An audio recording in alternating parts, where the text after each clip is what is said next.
Atención, porque lo que está ocurriendo ahora mismo en la familia real británica no tiene precedentes en décadas. Ni los más veteranos en Buckingham recuerdan una tormenta de esta magnitud. Las cámaras, los flashes y los titulares se reparten entre dos frentes, la caída total de la reina Camila y el ascenso fulgurante, aunque silencioso, del príncipe Guillermo y la princesa Catalina. Es noviembre de 2025, pero parece un nuevo reinado. Desde que se hicieron públicas las grabaciones filtradas durante el Día de los Honores Reales, el eje de la monarquía se ha desplazado bruscamente. Lo que comenzó como un evento de gala se transformó en el mayor terremoto institucional desde la abdicación de Eduardo VIII. Y aunque el palacio intenta mantener el control del relato, las grietas son visibles desde cada balcón dorado. La caída de Camila no fue solo una cuestión moral, fue un colapso político interno. En los pasillos del palacio se habla de una reconstrucción urgente del protocolo, pero entre los muros las conversaciones son mucho más crudas. ¿Quién manda realmente ahora? La respuesta no es sencilla, pero los hechos apuntan a un nombre: Guillermo, príncipe de Gales. Desde el minuto 1 tras el escándalo, su equipo de comunicación activó un plan de emergencia. Primero, silencio absoluto. Segundo, filtraciones controladas hacia los tabloides más leales. Tercero, una serie de apariciones públicas donde la imagen de unidad, familia y serenidad era meticulosamente ensayada. Nada quedaba al azar: el tono de voz, los colores de la ropa, la posición de los niños, incluso el tipo de flores que decoraban los actos. Mientras tanto, la figura de Carlos III se apagaba lentamente. El rey, visiblemente cansado y marcado por la tensión, apenas se ha dejado ver en actos públicos desde la crisis. Las fuentes internas describen su despacho como un lugar en penumbra, donde los informes se acumulan y las decisiones se retrasan. Dicen que su mayor dilema ahora no es institucional, sino emocional: cómo convivir con la idea de haber despojado públicamente a su esposa de toda autoridad. Una humillación que, aunque necesaria para salvar la institución, lo ha dejado emocionalmente devastado, y entre tanto silencio, Guillermo, el heredero, no pierde un segundo. Apenas una semana después del escándalo, organizó una reunión de alto nivel con asesores constitucionales y estrategas de relaciones públicas. Allí se definió lo que la prensa británica bautizó como la nueva etapa Windsor, un lema no oficial, pero muy eficaz: transparencia, modernidad, responsabilidad. Tres palabras que sonaban a marketing, pero que funcionaron como un bálsamo para una ciudadanía agotada de secretos palaciegos. Catalina, por su parte, ha asumido el papel más delicado, el de restaurar la empatía. Su presencia es calculada pero profundamente emocional. Cada gesto suyo, cada mirada está diseñada para reconectar con el público: madres, niños, familias, la vida cotidiana. El contraste con Camila no puede ser más brutal. Donde una proyectaba control, la otra ofrece vulnerabilidad. Y eso, en la era de las redes sociales, es poder puro. El público británico ha respondido con una ola de apoyo que ni el propio palacio esperaba. Las encuestas publicadas por The Times y YouGov sitúan a Catalina como la figura más querida de toda la monarquía, superando incluso los niveles de popularidad de Lady Di en los años 90. Los vídeos de sus apariciones en hospitales, escuelas y obras benéficas alcanzan millones de visualizaciones en TikTok y YouTube. Y mientras tanto, los hashtags Team Catherine y Future Queen se vuelven tendencia global. La narrativa es clara: la corona ha encontrado su nueva cara. Y paradójicamente lo ha hecho en medio de su mayor crisis. Pero no todo es aplauso. Dentro del palacio hay resentimiento, miedo y una sensación creciente de que el castigo a Camila ha sido demasiado público, demasiado brutal. Algunos cortesanos veteranos consideran que la exposición total de la traición fue una jugada peligrosa. Sí, purificó la imagen del trono, pero a costa de convertir los dramas familiares en espectáculo global. El precio de la transparencia puede ser la pérdida del misterio, y sin misterio, dicen los viejos guardianes de la realeza, no hay magia monárquica. Mientras tanto, Camila permanece recluida en Clarence House. No ha concedido entrevistas, no ha hecho apariciones públicas y, según fuentes del entorno, dedica largas horas a escribir memorias, una defensa personal. Nadie lo sabe, pero los movimientos de sus abogados han despertado rumores de posibles publicaciones o filtraciones en los próximos meses. Y si algo teme el palacio más que cualquier otro escándalo, es una venganza contada con nombre y apellido. A nivel mediático, el escándalo ha revitalizado la industria del corazón en el Pátalas. Reino Unido. Programas, podcasts, series y documentales ya preparan especiales sobre la caída de la reina Camila.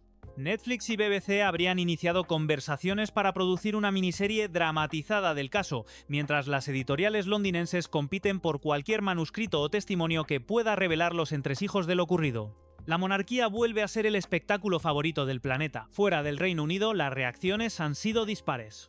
En los países de la Commonwealth, especialmente Canadá y Australia, los medios han presentado la decisión del rey como una muestra de fortaleza institucional. En el Caribe, sin embargo, la historia se interpreta como un recordatorio de que la monarquía sigue siendo un sistema arcaico, incapaz de proteger incluso a sus propios miembros. La palabra república vuelve a sonar con fuerza. Y mientras todo eso sucede, los ciudadanos británicos asisten a una realidad inédita, una familia real dividida, pero más visible que nunca. Las cámaras, antes discretas y respetuosas, ahora buscan los gestos mínimos. Una mano que no se toma, una mirada esquiva, una silla vacía durante un acto oficial. Cada silencio se interpreta, cada ausencia se convierte en titular. El trono más que nunca está bajo vigilancia emocional constante. La reina Camila ha desaparecido del protocolo, pero no del imaginario colectivo. Su nombre, asociado a la palabra traición, domina todavía los titulares. Y aunque el palacio intenta enterrar el escándalo bajo toneladas de actos benéficos y nuevas iniciativas, la sombra de lo ocurrido sigue proyectándose en cada foto de grupo. El príncipe Jorge, la princesa Carlota y el pequeño Luis han vuelto a aparecer en público, sonrientes, impecables, pero todos los analistas coinciden, algo cambió. Esa inocencia despreocupada de los primeros años parece haberse transformado en prudencia, en una madurez precoz, quizás porque han entendido que su vida ya no pertenece solo a su familia, sino a un relato que el mundo entero observa con lupa. Mientras tanto, Guillermo y Catalina lo saben, el futuro de la monarquía depende de mantener el control del relato, de convertir el dolor en resiliencia y la fractura en renovación. Y por ahora lo están consiguiendo. El palacio se reorganiza, las audiencias se multiplican, las redes hierven, y todos, desde los tabloides hasta los diplomáticos, se hacen la misma pregunta. ¿Ha comenzado ya el reinado de Guillermo y Catalina, incluso antes de que Carlos abdique? Noviembre de 2025 pasará a la historia como el mes en que la monarquía británica se reinventó por necesidad. Un reinado en vida, una purga pública y una lección que resonará durante años. En la era de la exposición total, los secretos no mueren, solo esperan a ser filtrados. Si las fachadas de Buckingham Palace pudieran hablar, contarían una historia muy distinta de la que se muestra en las postales, porque detrás de la Gadora de la vida se la vale muy distinta de las fachadas de Buckingham Palace, si las fachadas de la vida de la que se muestra en las postales. Los ventanales impecables, entre los retratos dorados y los corredores alfombrados, el aire ya no huele a incienso ni a flores frescas. Huele a tensión, a vigilancia, a miedo contenido. Desde el estallido del escándalo, el palacio ha dejado de ser un hogar para convertirse en un laboratorio de control. Todo se revisa, todo se supervisa, todo se graba. Las puertas ya no se cierran sin cámaras, y cada conversación parece flotar entre ecos de desconfianza. Lo que antes era rutina cortesana, ahora se vive como una coreografía vigilada. Las reformas llegaron sin anuncio público, sin decreto, sin discursos. El cambio no fue teatral, fue quirúrgico. Una reforma muda, como la llaman los asesores, que reconfigura la maquinaria real desde dentro. Los británicos no lo saben, pero lo que hoy ocurre en Buckingham es un rediseño histórico de poder, discreción y vigilancia interna. Después del escándalo de las cartas falsificadas y las firmas manipuladas, la primera medida fue implacable. Toda comunicación interna debía pasar por un sistema de verificación doble. Ya no hay una sola orden firmada sin la revisión cruzada de dos departamentos independientes.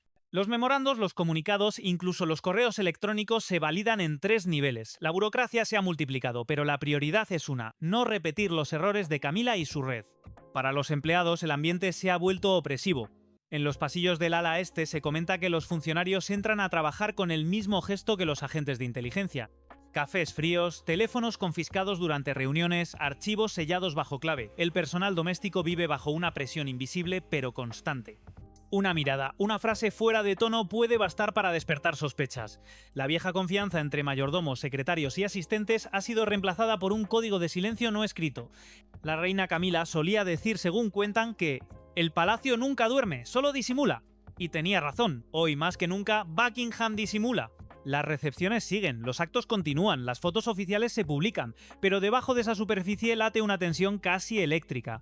Los nuevos equipos de seguridad digital han instalado lo que llaman un sistema de trazabilidad de órdenes reales. Cada instrucción, por mínima que sea, queda registrada en una base de datos cifrada. Desde la asignación de un coche hasta la compra de flores para una ceremonia. Todo tiene un registro, una firma digital, un testigo. Nadie puede mover un dedo sin dejar huella. Algunos lo llaman progreso.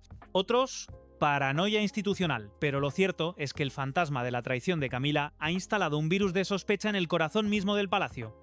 La segunda gran medida fue la creación de un organismo interno bautizado como Consejo de Supervisión de la Corona, un cuerpo compuesto por 7 miembros, entre los cuales se encuentran asesores legales, auditores y expertos en comunicación. Su función es revisar los flujos financieros, los contratos de patrocinio y los movimientos de fondos vinculados a los patronatos reales. Ya no se aprueban donaciones sin trazabilidad completa, ya no hay gastos de representación que no pasen por control, y si alguna operación resulta dudosa, se activa una auditoría inmediata. Esta nueva burocracia tiene un costo humano silencioso. Las antiguas damas de compañía, los secretarios privados y los jefes de protocolo sienten que su mundo se desmorona. Lo que antes se resolvía con una llamada ahora requiere una cadena de correos, una aprobación y 2 firmas. Todo el encanto se ha perdido, dice un antiguo jardinero en una entrevista anónima. El palacio ahora funciona como una empresa tecnológica, con más contraseñas que sonrisas. Y sin embargo, bajo toda esa rigidez hay una intención clara: limpiar la sangre azul del virus del PM, el favoritismo.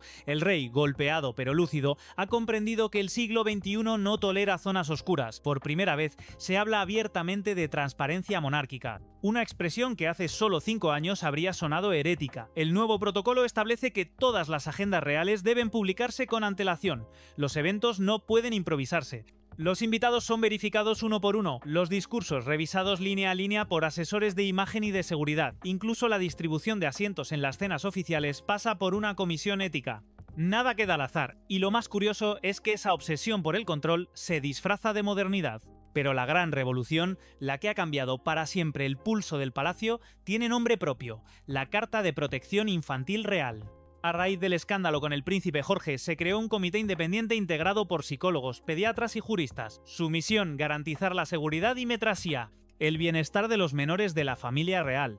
Por primera vez en la historia, los hijos de un monarca están bajo la supervisión de un organismo externo.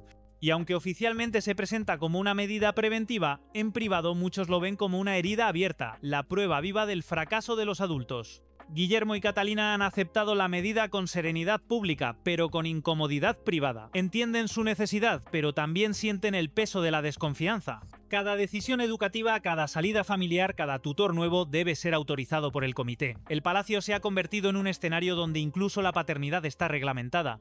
En paralelo, las divisiones internas entre los equipos de Clarence House y Kensington Palace se han profundizado.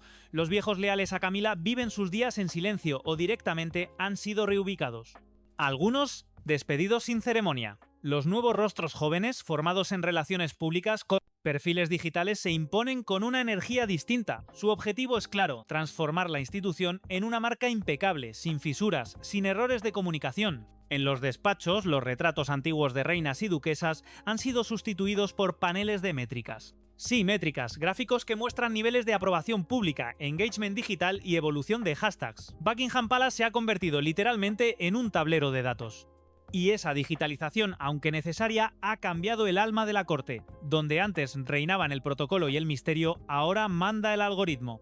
Por primera vez, los estrategas de comunicación trabajan con inteligencia artificial para anticipar reacciones de la opinión pública. Cada movimiento, un gesto, un color, una palabra se analiza con simulaciones predictivas. Se evalúa cómo podría reaccionar la prensa, cómo se comportarían los usuarios de redes sociales, qué titulares aparecerían. La monarquía ya no improvisa emociones, las calcula. Mientras tanto, la seguridad física del palacio ha alcanzado niveles de película. Los accesos están blindados con sistemas biométricos, las rutas de traslado se alteran cada día y los guardias, según rumores, ahora deben pasar pruebas psicológicas trimestrales. El objetivo es eliminar cualquier posible fuga interna. El palacio se siente como una fortaleza de cristal, transparente pero impenetrable. Y sin embargo, incluso en medio de este despliegue tecnológico y administrativo, hay algo que ninguna reforma puede controlar: el miedo. El miedo a un nuevo escándalo, el miedo a una filtración. El miedo a que un empleado hable, que un micrófono capte, que un gesto inocente se interprete mal. Es el precio de la modernidad, y todos lo saben. Dicen que por las noches, cuando las luces del palacio se apagan, los ecos de las conversaciones reprimidas se cuelan por los pasillos. Los sirvientes caminan de puntillas, los secretarios revisan 2 veces sus correos, los asesores miran el móvil antes de hablar, como si temieran que hasta el silencio tuviera micrófonos. Buckingham ha cambiado, sí, pero lo que nadie dice en voz alta es que ya no es un hogar, es una máquina que procesa reputación, datos y poder, una institución que intenta sobrevivir a su propia historia. En los jardines, las flores siguen brotando cada mañana, los cisnes siguen nadando en el estanque y los turistas siguen sacando fotos, pero en el corazón de la monarquía, la confianza ha muerto. Y en su lugar florece algo nuevo: el control. Control sobre la información, control sobre la imagen, control sobre las emociones. Porque si algo ha aprendido la corona tras el escándalo de 2025 es que no basta con parecer perfecta, ahora también tiene que parecer humana. Y eso, paradójicamente, es lo más difícil de fingir. Cuando el polvo del escándalo empezó a sentarse, hubo un instante breve, pero crucial en que el futuro de la monarquía británica pendió de un hilo invisible. Entre los murmullos de los asesores y los titulares implacables, la pregunta flotaba en el aire: ¿podía la corona sobrevivir a sí misma? La respuesta no vino del rey, ni de los cortesanos más antiguos. Llegó, silenciosa y firme, de una pareja que aprendió a convertir la vulnerabilidad en estrategia: William y Catherine, los príncipes de Gales. El escándalo había dejado al descubierto algo más que una traición. Había mostrado al mundo que el corazón del trono estaba fracturado. Y en ese vacío, los herederos entendieron que tenían que hacer algo más que resistir, debían reconstruir emocionalmente la institución. No con decretos, sino con gestos. No con discursos, sino con humanidad. Desde los primeros días posteriores a la caída de Camila, la pareja empezó a aparecer en lugares que antes la realeza raramente pisaba sin guión: mercados locales, escuelas rurales, refugios para mujeres, centros de salud mental. Nada de pompa. Nada de carrozas. Solo dos figuras vestidas con sencillez, estrechando manos, riendo, escuchando. Y eso, en el Reino Unido de 2025 fue revolucionario. Los tabloides lo llamaron la campaña del corazón, pero los estrategas lo describieron con otra palabra: reconexión. Catherine, siempre con esa serenidad que mezcla elegancia y cercanía, se convirtió en el rostro más humano de la monarquía. Mientras las cámaras captaban cada movimiento, su lenguaje corporal contaba una historia paralela: inclinaciones suaves, contacto visual prolongado, sonrisas que no parecían ensayadas. Era una maestra del detalle emocional. William, en cambio, asumió el rol del reformador silencioso. Su liderazgo ya no se basaba en el linaje, sino en la autenticidad. En cada discurso, en cada aparición, se percibía una nueva narrativa, la del hombre que carga con la historia, pero que se atreve a reinterpretarla. Frases como servicio, sientes que privilegio o la corona pertenece al pueblo, no a la sangre, comenzaron a repetirse en los medios como si fueran eslóganes de una nueva era. La diferencia era clara. Mientras Carlos III representaba el deber, William y Catherine encarnaban la esperanza. Y esa diferencia emocional, intangible pero poderosa, fue lo que los catapultó a la cima de la opinión pública. El equipo de comunicación de Kensington Palace diseñó cada paso con precisión quirúrgica. Se redujo el número de eventos protocolares y se priorizó la narrativa visual: fotos naturales, vídeos breves, planos donde se mostraba la interacción genuina entre la pareja y la gente. Nada de glamour excesivo. Nada de escenarios acartonados. El objetivo era uno: mostrar una monarquía que siente, que escucha y que aprende. Y curiosamente, funcionó. En cuestión de semanas, la imagen pública de los príncipes alcanzó niveles que ni siquiera los más optimistas esperaban. Las encuestas los situaban como el dúo más confiable de toda Europa. Las redes sociales se llenaron de clips virales con títulos como "La sonrisa que salvó la corona" o "El abrazo que cambió el relato real". La audiencia global, cansada de escándalos y secretos, había encontrado un refugio emocional en esa pareja que parecía sacada de una novela de redención. Pero detrás de esa imagen pulida había un desafío más profundo.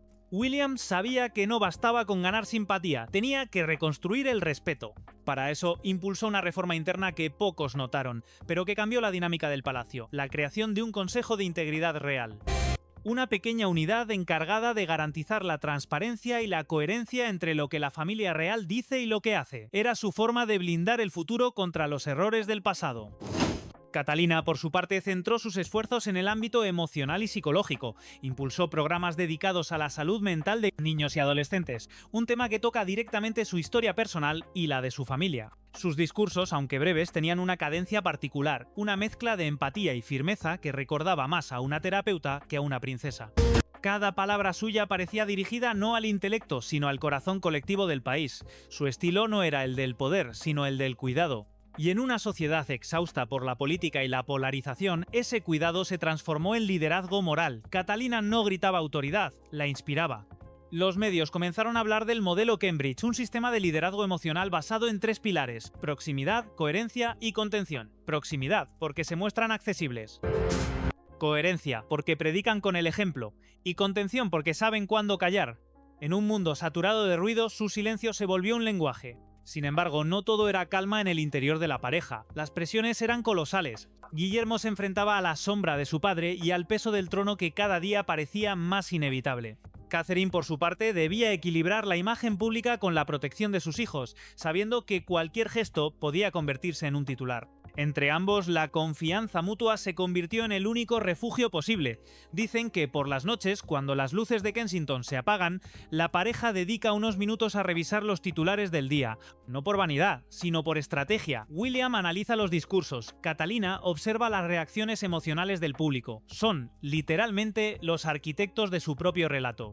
Y lo saben, cada sonrisa puede construir un reino o derrumbarlo. A nivel simbólico, su liderazgo también ha transformado la iconografía de la monarquía. Los retratos oficiales ya no muestran solemnidad hierática, sino naturalidad contenida. Catalina aparece con los niños, sin coronas ni joyas ostentosas, vestida con colores suaves y posturas abiertas. William aparece en entornos cotidianos, hablando con veteranos, estrechando manos de agricultores o recorriendo barrios obreros. Es la monarquía despojada del mármol, de vuelta a la carne, y en eso reside su mayor éxito. Han conseguido humanizar el poder sin banalizarlo. Han tomado la herida del escándalo y la han transformado en narrativa de redención. Donde antes había desconfianza, ahora hay identificación. El pueblo no los ve como símbolos lejanos, sino como una familia que sufre, aprende y se levanta. Claro, la maquinaria mediática lo amplifica todo. Las cámaras los siguen, los expertos analizan cada gesto, los críticos sospechan de la sinceridad.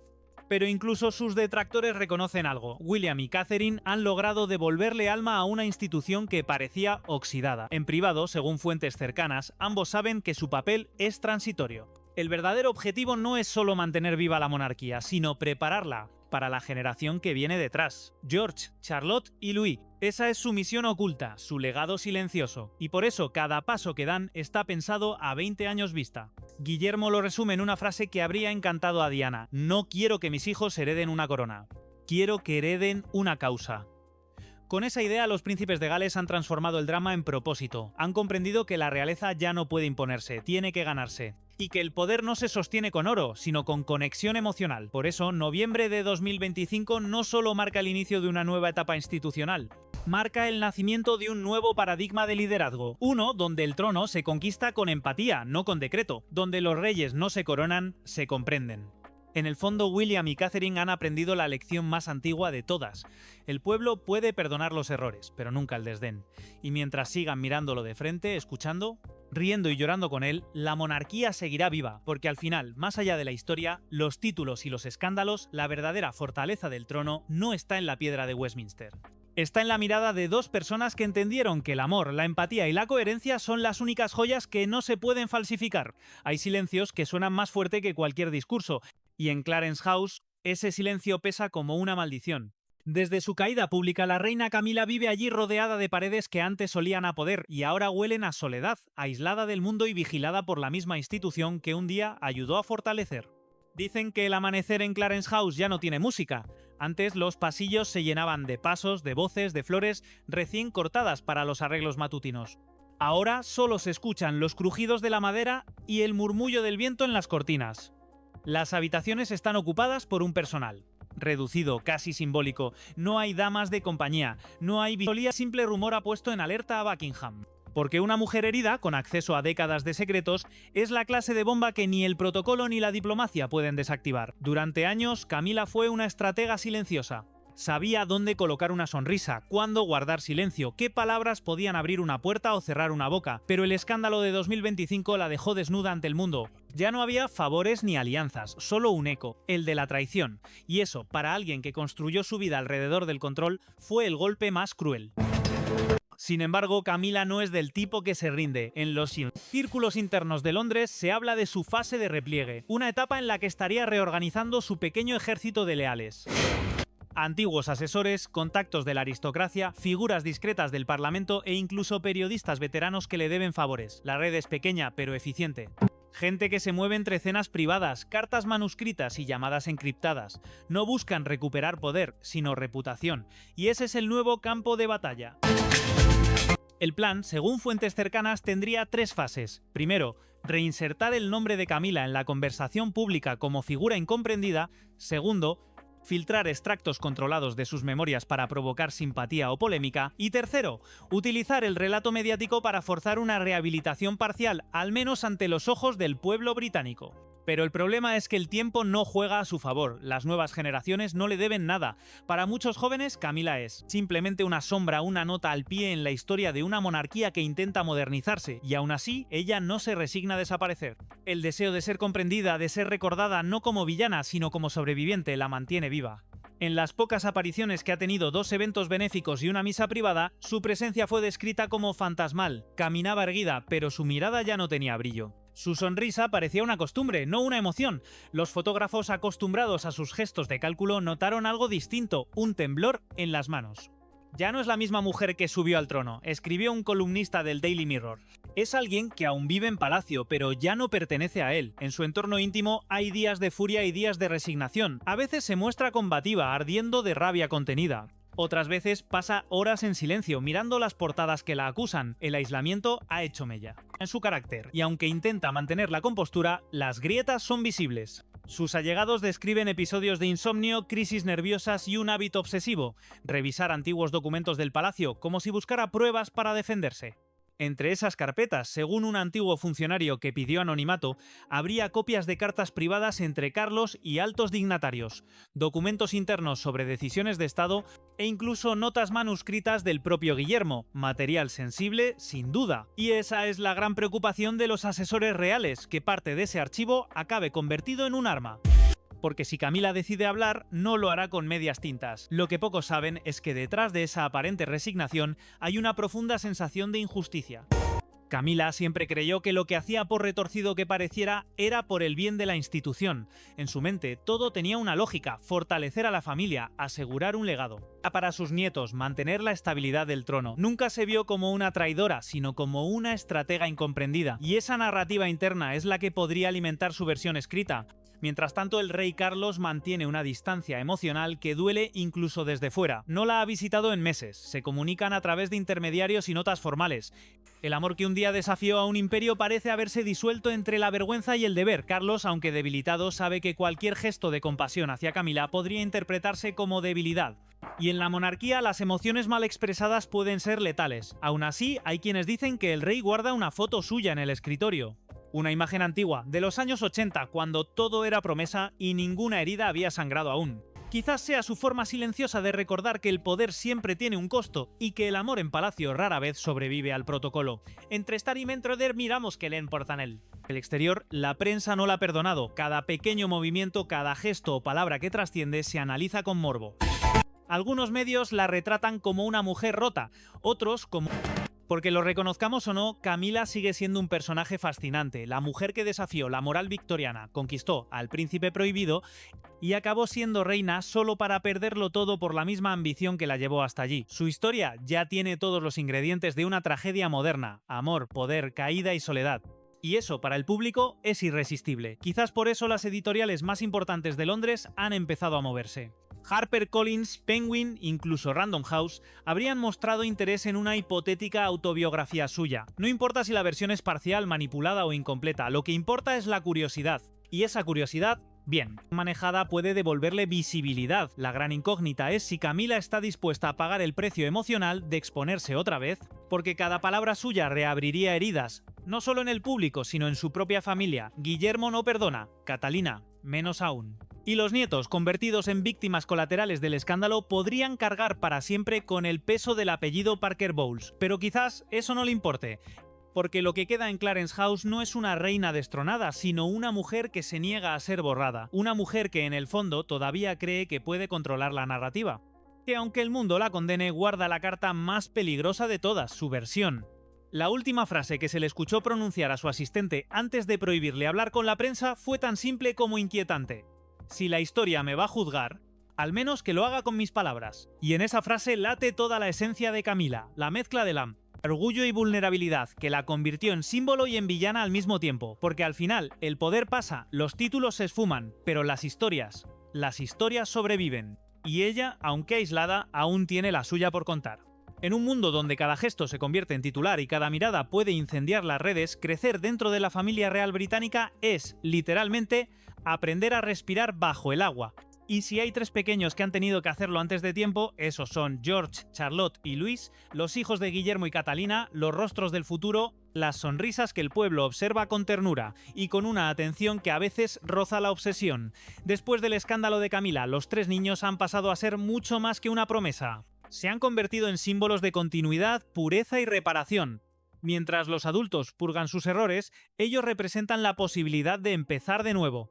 Pero esa responsabilidad, aunque invisible, pesa más de lo que cualquiera de sus edades podría imaginar. El príncipe George, el heredero directo, apenas tiene 12 años y ya carga con una historia que lo trasciende. Su infancia ha sido una sucesión de protocolos, clases de historia constitucional, entrenamientos físicos y lecciones de diplomacia que harían temblar a un adulto. Los episodios del entrenamiento secreto, aquel programa manipulado que casi le cuesta la salud, marcaron un antes y un después. Desde entonces, el palacio ha blindado sus rutinas, pero también ha cambiado su educación. Ahora, más que formar a un monarca, se busca formar a una persona. Catalina lo entiende. Por eso insiste en que sus hijos tengan tiempo para jugar, ensuciarse las manos, equivocarse, porque sabe mejor que nadie que las coronas que pesan demasiado temprano dejan cicatrices que no se ven. En cada acto público, en cada aparición familiar se nota la nueva estrategia: mostrar a George no como el Lemos, el futuro rey distante, sino como un niño sensible, curioso, con un brillo propio. El gesto es sutil pero político: humanizar la herencia. Dicen que George tiene el carácter de su padre, pero la mirada de su abuela Diana, una mezcla de prudencia y empatía, de timidez y fortaleza silenciosa.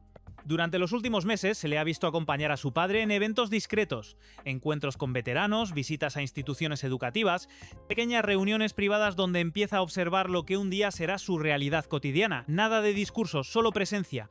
Y esa presencia, en su calma, ya habla por sí misma. Pero la historia no se sostiene solo sobre herederos varones, porque si George representa la línea del deber, Charlotte es el alma emocional de la nueva monarquía.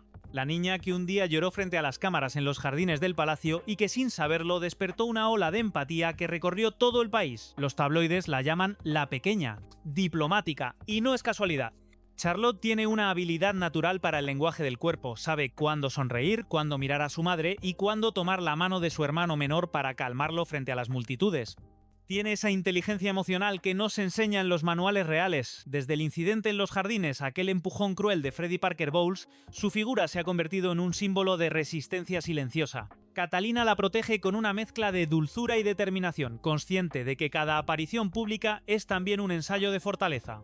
En privado dicen: Charlotte adora pintar, escribir pequeñas historias y jugar con sus animales. Su habitación, decorada con tonos lavanda y madera clara, está llena de libros y dibujos donde mezcla castillos y planetas. Quizás porque en su mente infantil ya intuye algo que muchos adultos olvidan: que los reinos se sostienen tanto con fantasía como con poder. Luego está Louis, el pequeño torbellino. El que ríe cuando todos están serios, el que rompe la solemnidad con un gesto espontáneo que la prensa convierte en viral. Su energía es pura vida dentro de un sistema que a veces olvida respirar.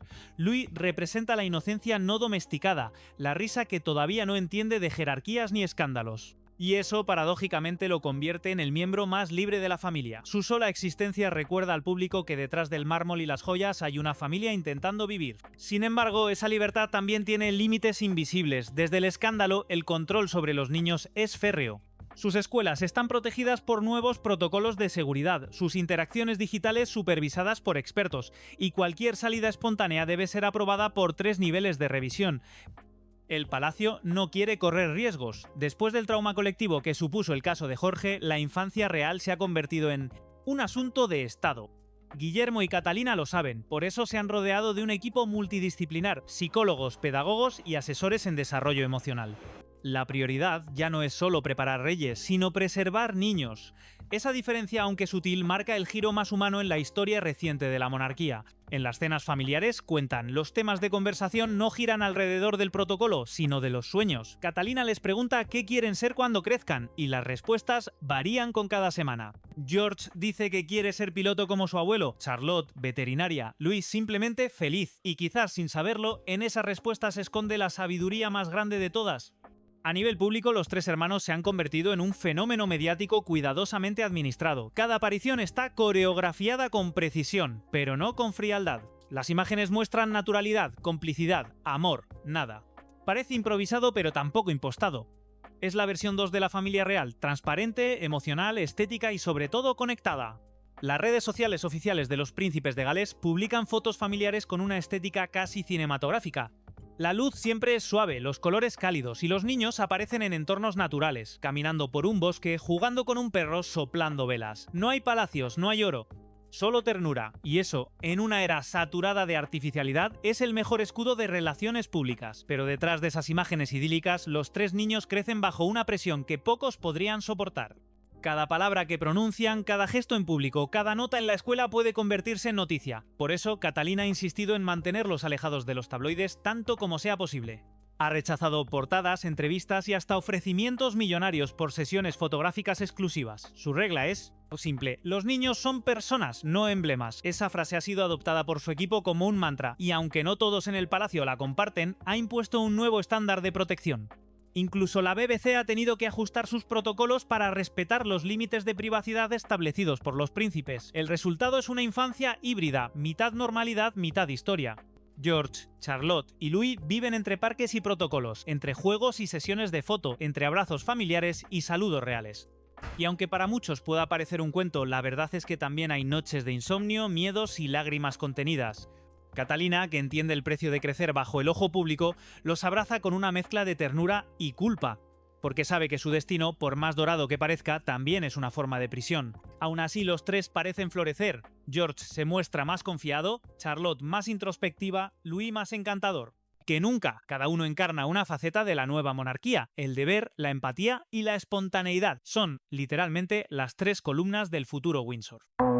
Y mientras los adultos del reino debaten sobre reformas, reputaciones y política, los verdaderos herederos aprenden algo mucho más esencial: que el poder no consiste en imponer, sino en representar. Y que el trono, por más dorado que sea, no significa nada si no está sostenido por humanidad. A veces, cuando cae la tarde sobre el jardín de Kensington, la familia sale a pasear.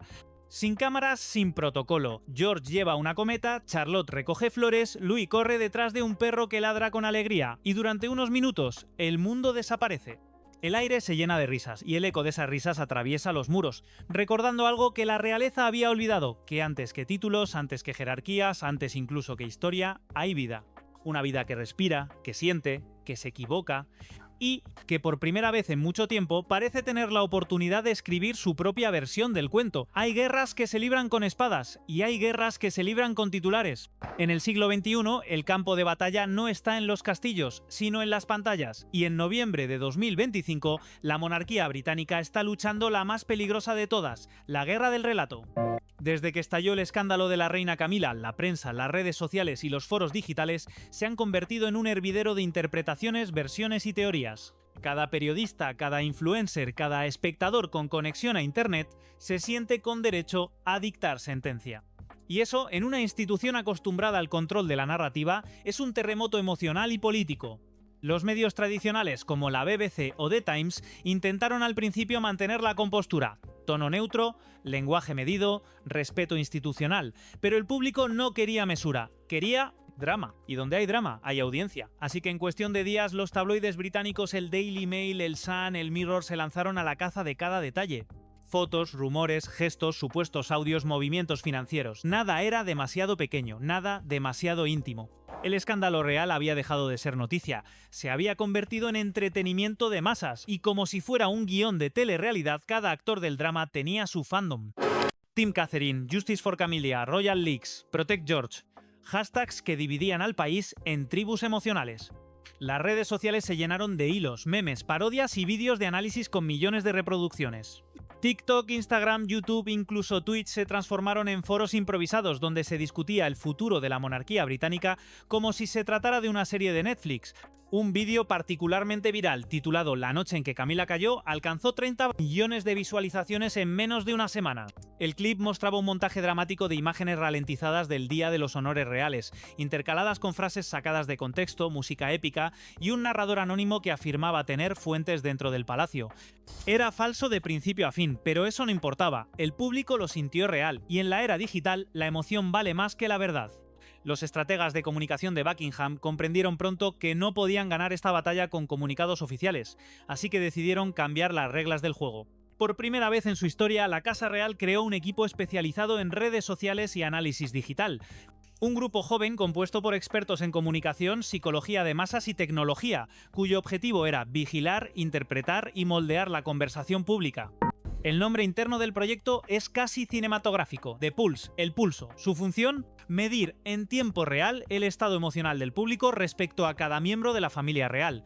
Cada tuit, cada comentario, cada búsqueda en Google alimenta sus algoritmos. De ese modo el Palacio sabe cuándo intervenir, cuándo callar y cuándo dejar que el ruido se consuma solo. El resultado de ese experimento es fascinante y escalofriante a la vez. La monarquía ha aprendido a gobernar con datos emocionales.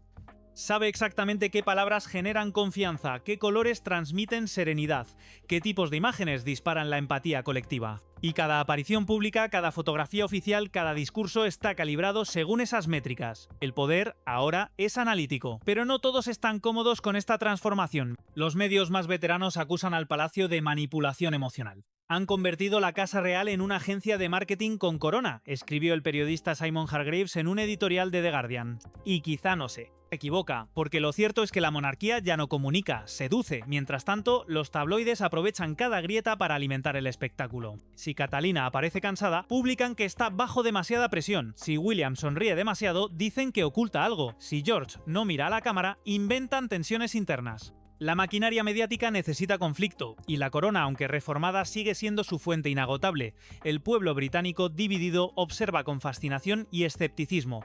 Unos creen en la renovación, otros piensan que todo es una operación de lavado de imagen. Y entre ambas posturas surge una nueva generación que no teme cuestionar lo intocable. Las universidades y los foros culturales debaten abiertamente si la monarquía sigue teniendo sentido en pleno 2025. Por primera vez el republicanismo no es tabú, sino tendencia. El Parlamento, aunque prudente, escucha el murmullo. Algunos diputados laboristas proponen iniciar comisiones de transparencia sobre los fondos reales y los vínculos de la corona con ciertas corporaciones privadas. Es una ofensiva discreta, pero simbólicamente poderosa. El mito de la inmunidad se resquebraja, y en ese contexto cada error de comunicación se amplifica 10 veces. Por otro lado, los seguidores de Guillermo y Catalina se han convertido en una especie de comunidad emocional. No solo los admiran, los defienden. En Twitter, los fans rastrean cuentas falsas, denuncian desinformación y crean campañas espontáneas para proteger su reputación. Es el ejército invisible de los Gales, bromean algunos medios. Pero la verdad es que esa defensa colectiva representa un fenómeno nuevo, la monarquía como fandom, una mezcla de lealtad, romanticismo y tribalismo digital que refleja el signo de los tiempos. Mientras tanto, en los despachos del palacio, los asesores analizan gráficos, curvas de interés, mapas de calor mediático. Cada jornada comienza con un informe llamado Daily Sentiment Briefing, un resumen del estado emocional del país respecto a la familia real. En esas reuniones se decide el tono de las próximas apariciones. Si el público está enfadado, se programa un acto caritativo. Si el público está triste, se publica una foto familiar. Si el público está eufórico, se guarda silencio para no saturar. El poder ya no se ejerce desde el trono, sino desde los servidores. Aún así, hay algo que ni el mejor algoritmo puede controlar: el imprevisto humano. Basta una mirada equivocada, una frase desafortunada, un gesto fuera de lugar para que todo el castillo digital se tambalee, y los asesores lo saben. Por eso viven en un estado de ansiedad permanente, pendientes de pantallas, métricas y alertas, porque en la era de las redes, una chispa basta para encender un incendio global. En paralelo, fuera de Inglaterra, la prensa internacional juega su propio juego. En Estados Unidos, el caso Camila se ha convertido en material de late night shows. Los humoristas comparan la caída de la reina con series como Succession o The Crown. En Francia y Alemania, los analistas hablan de una monarquía emocionalmente digitalizada. Y en el mundo latino, el interés se mezcla con fascinación cultural. Los programas de farándula la tratan como si fuera un culebrón real. Y mientras el ruido crece, Buckingham adopta una postura doble. Por un lado, profesionaliza su relación con los medios. Por otro, filtra cuidadosamente los conflictos internos para mantener la tensión narrativa bajo control. El público, sin saberlo, consume una versión editada de la verdad. La transparencia real, al final, también es una puesta en escena. El gran dilema ahora es quién controla a quién. ¿La monarquía controla a los medios o los medios controlan a la monarquía? Nadie lo sabe con certeza, pero lo que sí está claro es que ambos se necesitan. El palacio necesita titulares para tenerse relevante, los tabloides necesitan a la corona para sobrevivir. Es una simbiosis tan antigua como el propio trono, solo que ahora tiene forma de trending topic. En el fondo, lo que ocurre no es solo una batalla de reputaciones, es una lucha por el significado. La monarquía intenta demostrar que puede existir en un mundo donde la autoridad se mide en likes y la credibilidad en segundos de visualización. Los ciudadanos, por su parte, buscan algo que trascienda el espectáculo, una institución que represente valores, no solo imágenes. Y ahí está el verdadero desafío: mantener la magia sin caer en la manipulación, proteger la intimidad sin perder la conexión, existir en la era del ruido sin convertirse en ruido. Porque al final las redes son un espejo deformante, reflejan lo que somos pero también lo que tememos, y en ese reflejo la familia real británica ve tanto su pasado glorioso como su futuro incierto. La batalla del relato continúa, y aunque nadie lo diga en voz alta, todos lo saben: en este siglo quien domina la historia domina el poder. Cuando una reina cae, el ruido no se queda en palacio. Viaja por los océanos, atraviesa fronteras, cruza el Atlántico y llega, amplificado, a cada rincón del antiguo imperio. Y en noviembre de 2025, el eco del escándalo de Camila no solo estremeció al Reino Unido, sacudió la columna vertebral de la Commonwealth. Porque lo que comenzó como un drama familiar terminó convirtiéndose en una reflexión global sobre el poder, la herencia y la vigencia de las monarquías en pleno siglo XXI. Lo que se discutía ya no era solo si Camila había manipulado a su entorno, o si Guillermo y Catalina representaban el futuro. Lo que estaba en juego era algo mucho más profundo. ¿Puede una institución nacida en la era colonial seguir siendo símbolo de unidad en un mundo postcolonial? El golpe mediático del Día de los Honores Reales fue el catalizador perfecto para abrir una herida que llevaba tiempo latente. En Canadá, Australia y Nueva Zelanda, los debates sobre el republicanismo, siempre presentes pero soterrados, regresaron a la superficie con una fuerza inédita. Corre por los jardines de Kensington. Y aunque nadie puede preverlo con certeza, una cosa es segura: la monarquía británica ha cambiado para siempre. Ya no vive del mito, vive del alma. Y en el fondo quizás ese sea el único poder que nunca podrá perder.